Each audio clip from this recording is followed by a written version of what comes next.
নমস্কার, আমি তোমাদের জয়দেব শাস্ত্রী। আজকে এমন তথ্য নিয়ে আলোচনা করব, শুনতে থাকো।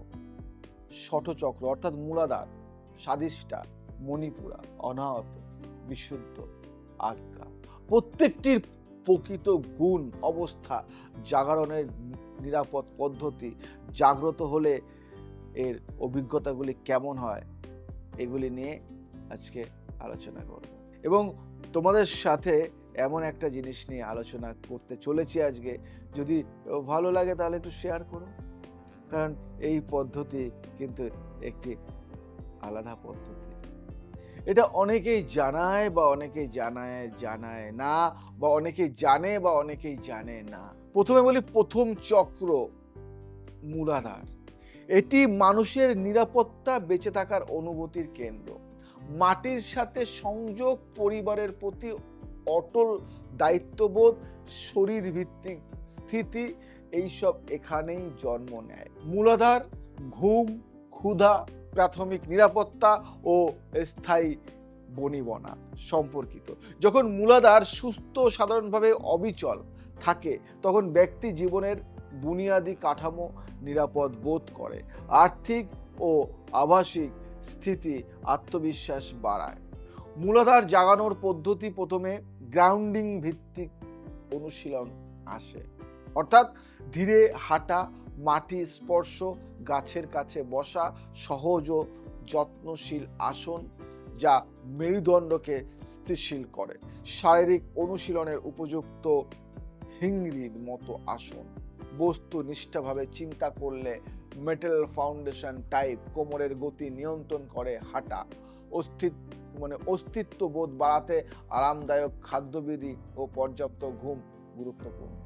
শারীরিকভাবে বিশুদ্ধ হওয়ার পাশাপাশি মনের স্তরের নিরাপত্তাহীনতা বা অস্থিরতা কমাতে ধুন, কথা, সংক্ষিপ্ত মাতৃভিত্তিক মন্ত্র উচ্চারণ বা নির্দিষ্ট ভাবনার পুনরাবৃত্তি কাজ করে। জাগ্রত মূলাধার দিলে যে অভিজ্ঞতা আসে তা বেশ মাটির স্বাদযুক্ত।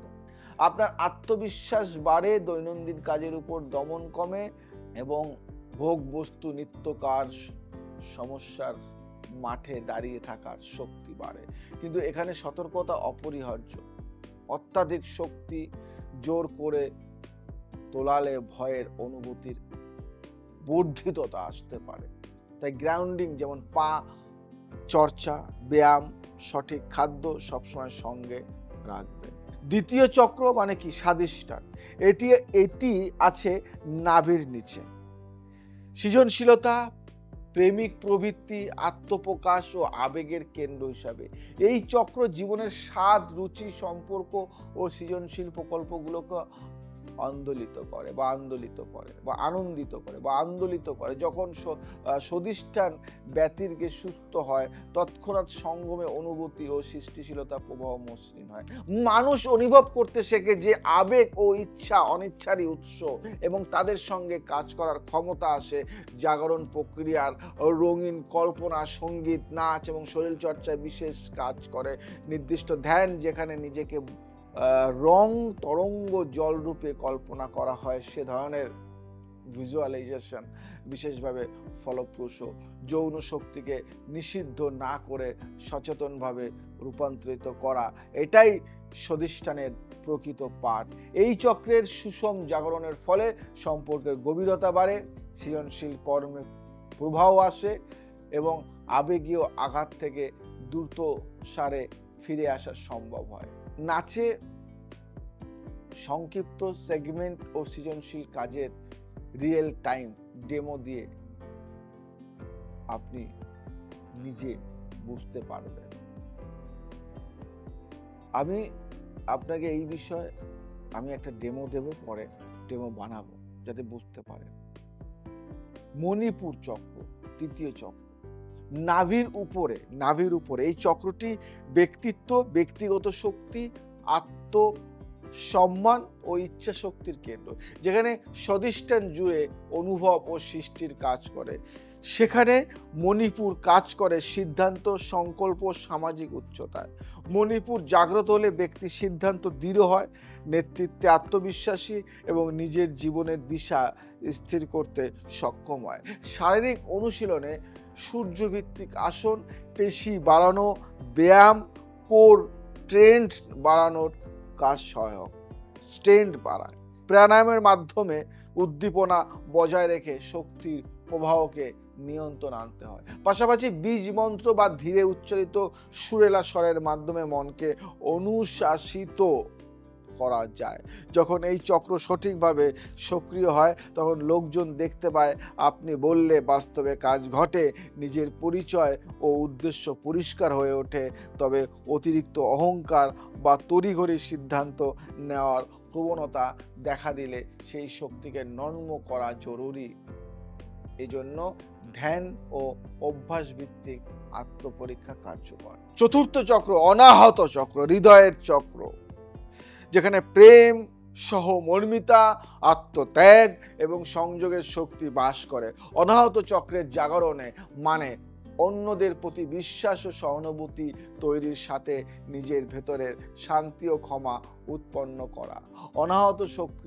অনাহত সক্রিয় হলে সম্পর্ক আরো গভীর হয়। এককভাবে হলেও সমগ্র সমাজে মানবিক আচরণ প্রচলিত থাকে।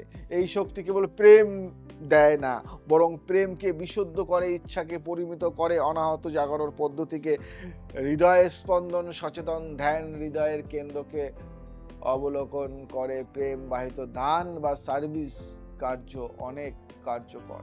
গান, সঞ্জীবনী মন্ত্র বা প্রেম ভিত্তিক ধ্যান হৃদয়কে অনুকূল করে। জাগ্রত অনাহত চক্রের ফলশ্রুত হিসাবে মানুষের মধ্যে অপরকে ধার করে দিতে ইচ্ছা আসে, ক্ষত সারাতে সক্ষমতা বাড়ে এবং আত্মসহানুভূতি গড়ে ওঠে। কিন্তু বস্তুই এখানে গোটা চর্চার মূল বিধি হলো দুই দিকেই ভারসাম্য। অন্যকে সহায়তা করে নিজের আত্মরক্ষামূলক সীমানা রাখুন, অন্যথায় সহানুভূতি এক ধরনের আত্মক্ষয়ে পরিণত হতে পারে। পঞ্চম চক্র বিশুদ্ধ বা বিশুদ্ধ কণ্ঠ, কণ্ঠ প্রকাশের কেন্দ্র। এর শক্তি কথা, সত্য বক্তব্য, সৃজনশীল উপস্থাপনা ও আত্মপ্রকাশ নিয়ন্ত্রণ করে। পঞ্চম চক্রে স্পষ্টতা থাকলে ভাষায় নিখুঁত ধার, কথায় ভ্রান্তি কমে এবং অভিব্যক্তি সুন্দরভাবে যায়। পঞ্চম চক্র জাগাতে গায়ন, কথা বলার অনুশীলন, স্বরভঙ্গি চর্চা এবং সত্যে টিকে থাকা অন্যতম পথ। যারা এই চক্রে সচল করে নেন তারা বার্তাকে শত্রুভাবে পৌঁছে দিতে পারে। আপনি আপনার জীবনে যদি কণ্ঠ চর্চা, কিভাবে বাক্য গঠন করলেন বার্তা বেশি প্রতিধ্বনিত হয় এবং কিভাবে সততা ধরে রেখে প্রকাশ করা যায়, এসব যদি আপনি নিজে থেকেই বুঝতে পারেন তাহলে আত্মবিকাশ, প্রকাশ, বক্তৃতা দক্ষতা, সৃজনশীল করার সফলতা আনে। সতর্কতা হিসাবে কণ্ঠ শক্ত হলে তার দু ধরনের ব্যবহার আনতে পারে, নেতৃত্বমূলক অথবা প্রবাহ বঞ্চক, তাই নৈতিক ভিত্তি অপরিহার্য। ষষ্ঠ চক্র মানে আজ্ঞা, যা আপনি আগে জিজ্ঞাসা করেছিলেন, অন্তর্মুখী জ্ঞান, অন্তর্দৃষ্টি ও সিদ্ধান্ত গ্রহণের কেন্দ্র।